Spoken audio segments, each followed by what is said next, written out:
play up.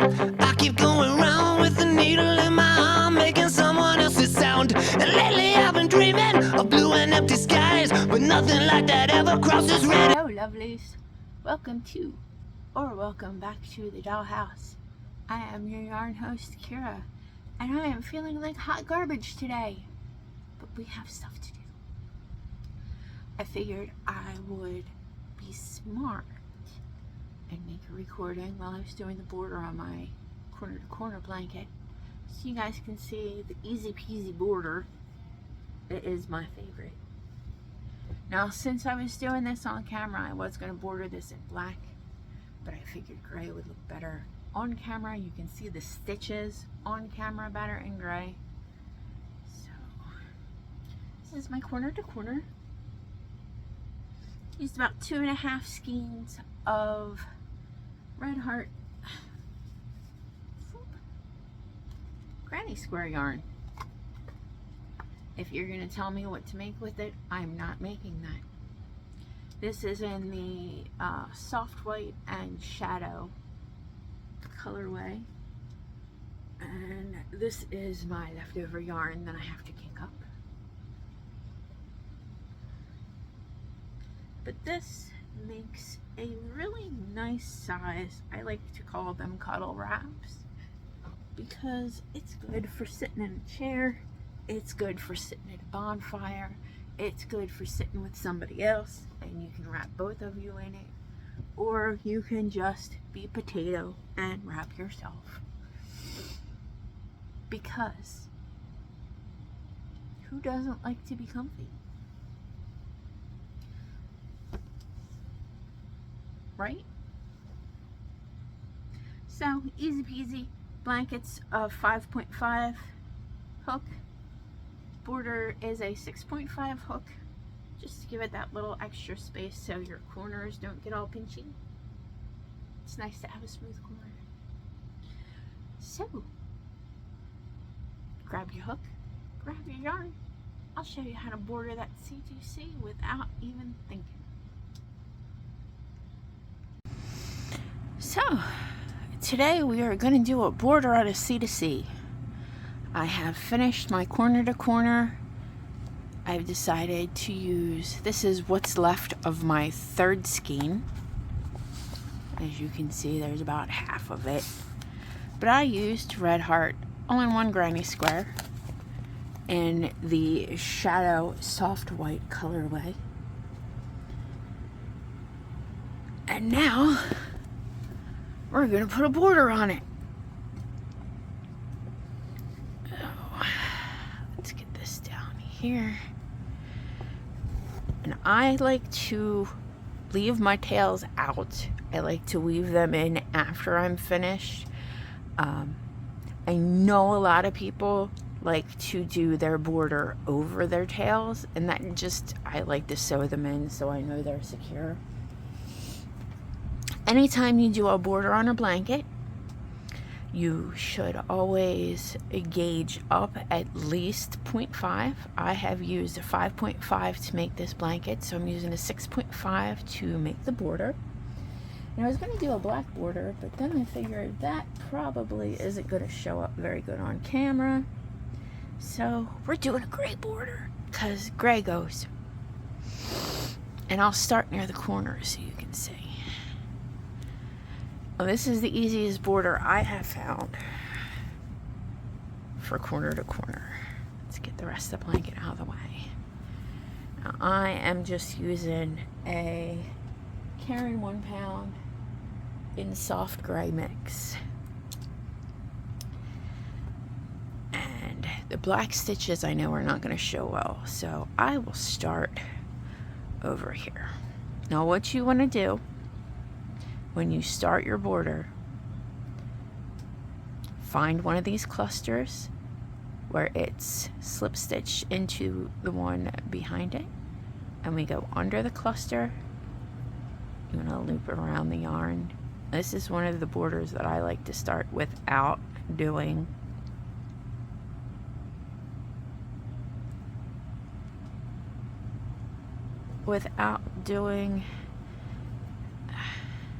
any other stitches without doing a slip knot.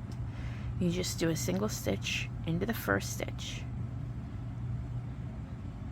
and then chain 2, and you want to go into this next cluster over, and you want to do a single stitch and then chain 2,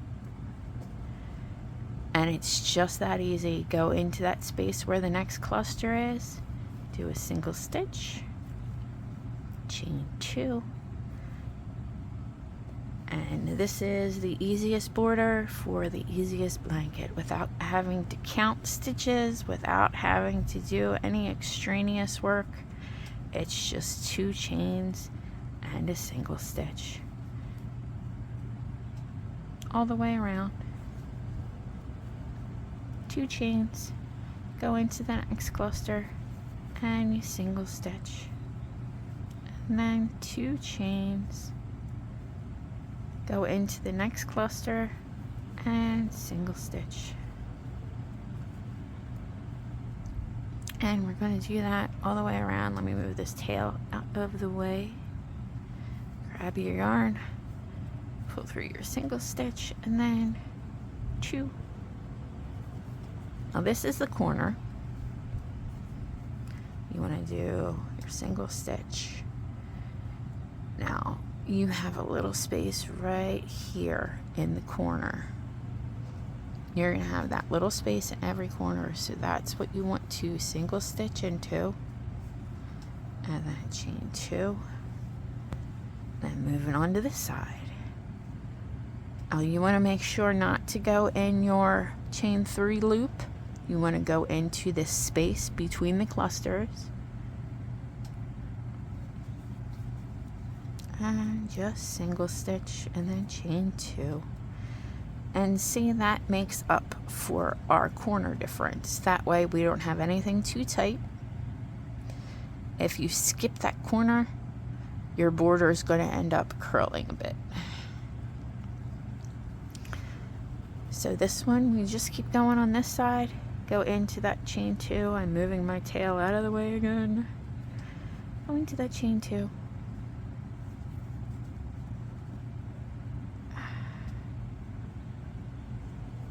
Single stitch, go into the space, single stitch, chain 2, go into that space, single stitch, chain 2.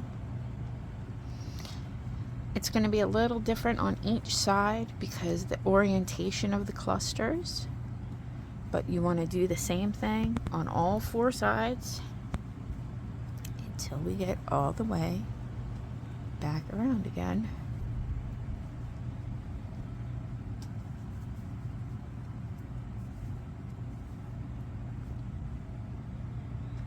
Now what you want to see the whole way across is the single stitch dips into each one of those spaces in between the clusters, and then your chains just sit nicely on top.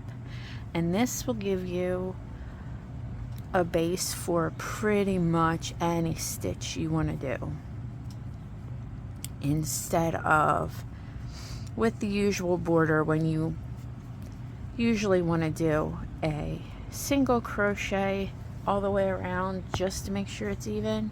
This is even easier because it's just making a single into that space between the clusters.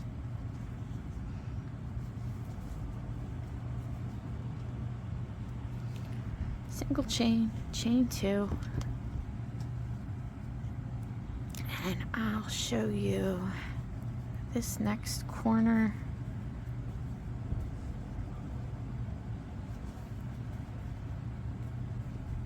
Single chain, chain 2, and you'll see, you know, this next corner we have up here, there's that little gap. You don't want to go into the chain 3, you want to go into that little gap there.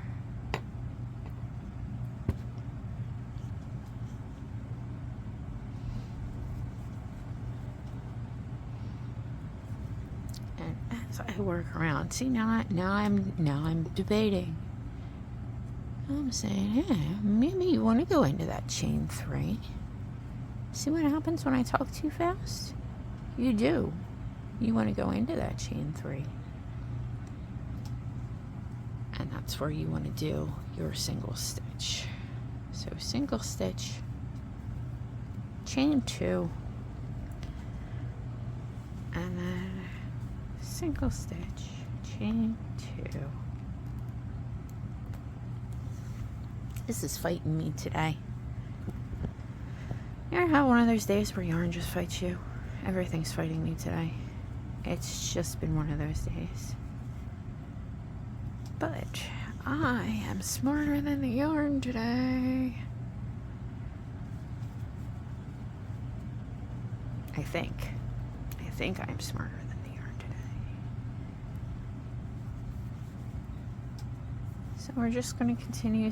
You want to keep your tension even, because you do want to make sure that those single stitches dip down where they're supposed to, and that your chains are even.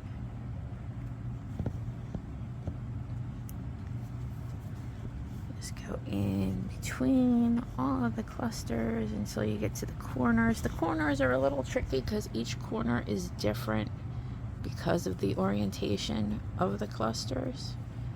See, now this corner we have the chain 3, and then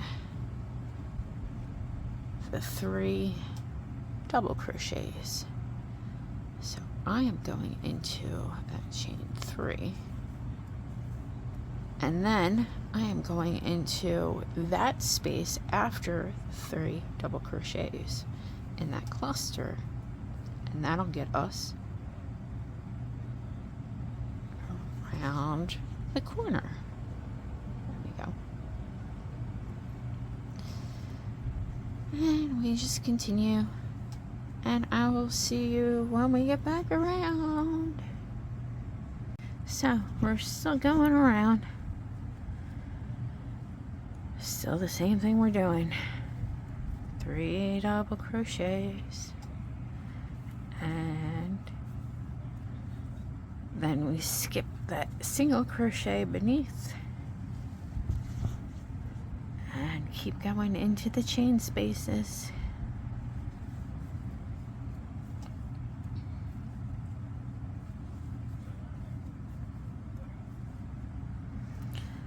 So 3 double crochets in each chain, and then we skip that single stitch and go into the chain spaces with 3 more double crochets.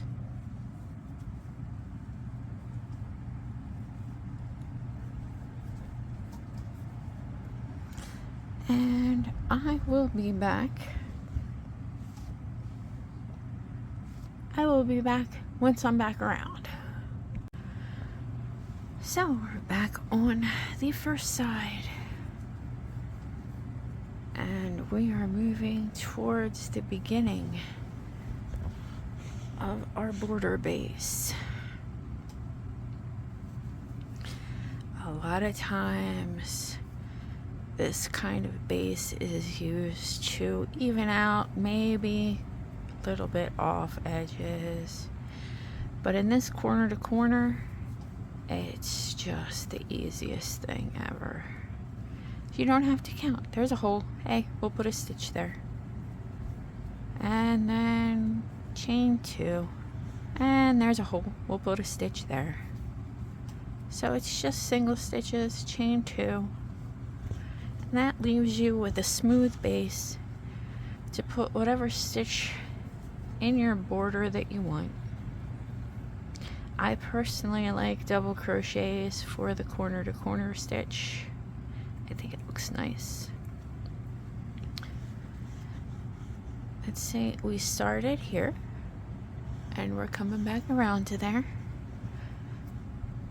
Just doing the same thing we were doing. Single stitch, 2 chains, single stitch, 2 chains, single stitch, 2 chains. I told you the yarn is fighting me today. Single stitch, 2 chains. I'll show you how to connect it when we get back over there.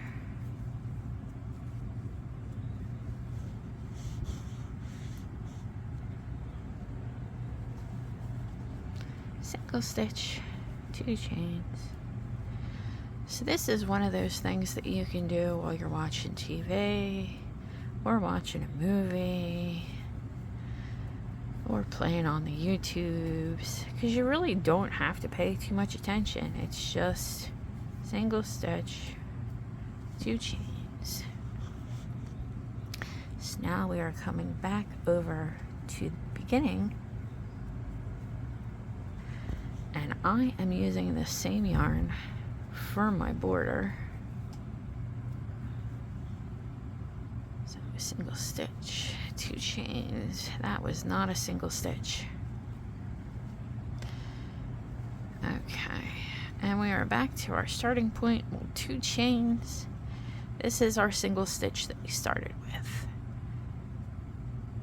So what you want to do is you want to take and you want to put this stitch into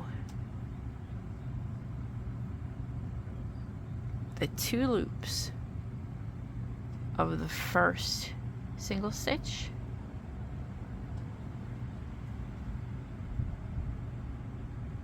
Pull that through both loops. And then that, not only does that get us my height that I need to start on the border, but that closes up our beginner chain. So then all I need to do is go in this gap under the 2 chains and do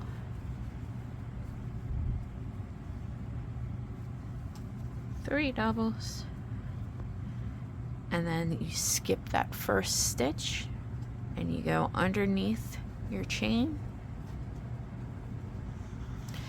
and do 3 doubles,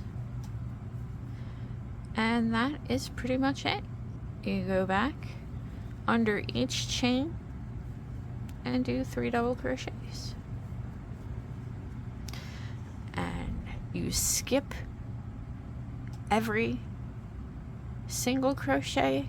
You skip every single crochet and just go under that chain.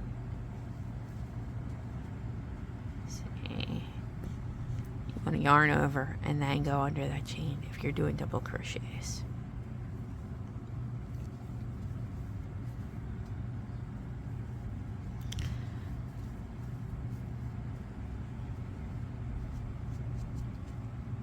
And it's as easy as that. Just keep going around, and every chain space do your 3 double crochets, and I will meet you back here. So we're almost to the end here,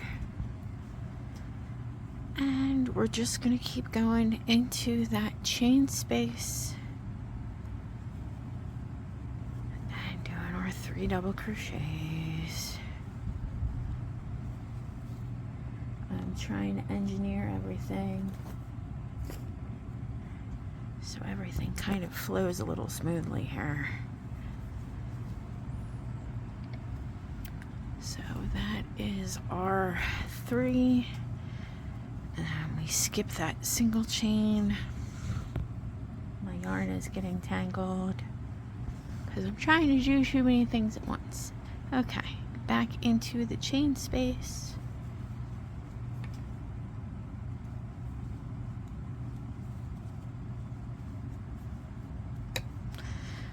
And 3 double crochets and skip the single chain, the single crochet. Skip that single crochet. Work into your chain spaces. My brain likes the word chain, so I will use that when I don't usually want to. And the greatest thing about this edging is, since you're working in chain spaces, evens itself out in the end. As long as your tension is consistent, since your stitches float on those chains, after a while your edging will even itself out all the way around, which is nice. Let's get some slack going here so we can finish this up. So again, 3 into the chain space,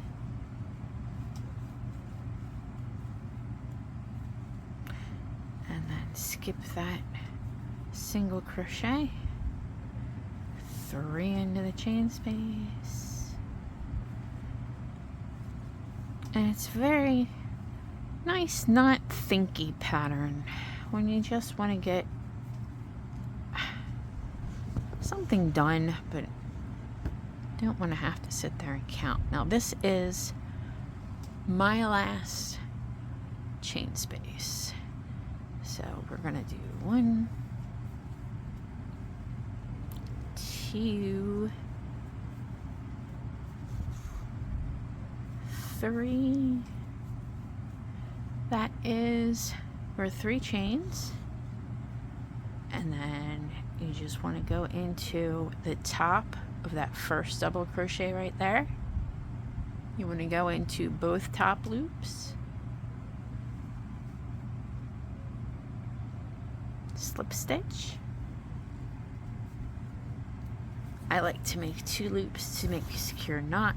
Make sure you have enough tail left because I like to have a little extra when I'm weaving them in.